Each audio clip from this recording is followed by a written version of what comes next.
Inside the disturbing case of a California teen who was buried alive after boyfriend turned jealous, the young men had already dug the hole in the California woods where they planned to bury the 17-year-old before they killed her.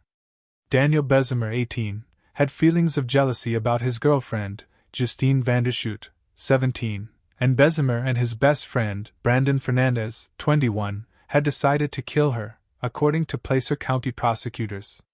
The high school couple left a family dinner at Justine's home on Labor Day 2003 and met up with Fernandez.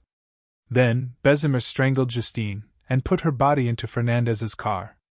They drove to the woods, stripped Justine of her clothes, poured on her what investigators believe to be methanol, and buried her, Deputy District Attorney Timothy Weerts tells People. Both Bezemer and Fernandez later told investigators that Justine had made noises and moved in the grave, according to Weerts.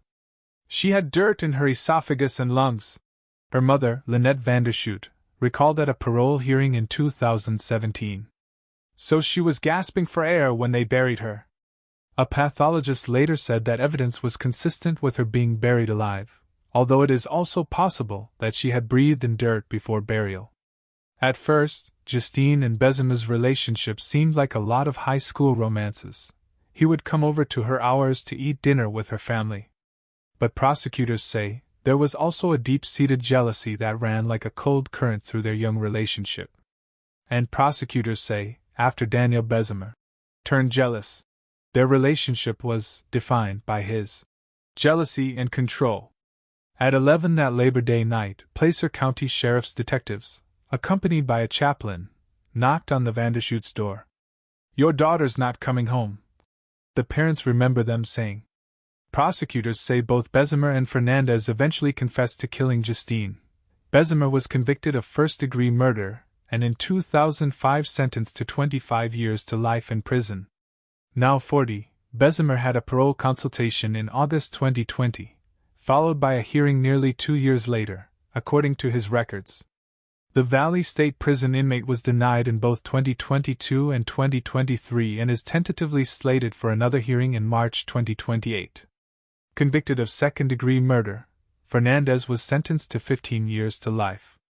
Fernandez, who is now 42, first came up for parole in 2017 and again in 2022, per his inmate records. He was denied both times and has a tentative third parole suitability hearing slated for July 2027. Fernandez has also petitioned the court for resentencing in an effort to be released early from San Quentin State Prison, based on California law that went into effect in 2019, which can decrease the legal liability of a murder accomplice. We ask, what kind of message are we sending to our young women? That someone can plan, scheme, and execute a horrific murder against a teenage girl and be eligible for legal relief? Justine's family said in a statement after his petition was denied, calling the reform law misguided. In denying his petition earlier this year, the Placer County Superior Court judge noted that for decades, both men fabricated events connected to Justine's carefully planned killing. Bezemer had helped dig Justine's grave in advance, knew its location, and soon after changed his tires on the vehicle used to drive her to her grave.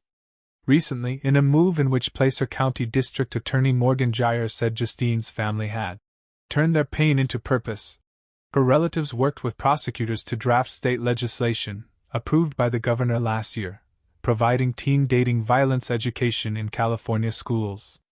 By teaching our youth healthy boundaries and the early signs of teen dating violence, we hope to prevent future victims and aggressors, Jyer added. If you are experiencing domestic violence, call the National Domestic Violence Hotline at 1-800-799-7233 or go to thehotline.org. All calls are toll-free and confidential. The hotline is available 24/7 in more than 170 languages.